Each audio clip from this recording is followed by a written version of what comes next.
নিজের হাতে তৈরি করা নিজের পছন্দের শখের জিনিসগুলো নিজের হাতেই গুছিয়ে পরিষ্কার করে রাখতে বেশ ভালোই লাগে।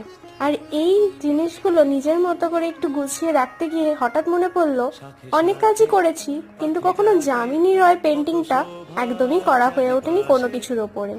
বটল তো ছেড়েই দাও, না তো আমি পেপারে করেছি না অন্য কোনো ক্যানভাসে, কখনোই এই আর্টটা আমার করা হয়ে ওঠেনি।